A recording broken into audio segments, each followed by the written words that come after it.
নমস্কার বন্ধুরা, এই যে আটা দেখছেন, এই আটা গত বছর ছিল 24 থেকে 25 টাকা। ঠিক আছে, এখন বিক্রি হচ্ছে কালকে বিক্রি হচ্ছে 40 টাকা, আজকে বিক্রি হচ্ছে 38 টাকা, অর্থাৎ প্রায় 18 থেকে 20 টাকা বেড়ে গেছে।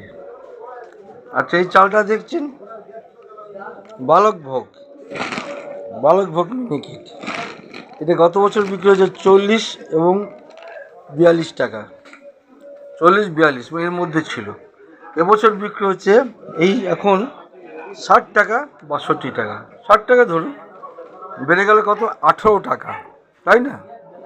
আচ্ছা, আমরা অনেকে আনন্দে নাচছি, দিল্লিতে বিজেপি সরকার পুনরুদ্ধার করেছে, বিজেপি সরকার এসছে। এই বিজেপির যে প্রধানমন্ত্রী নরেন্দ্র মোদী আসার পর থেকে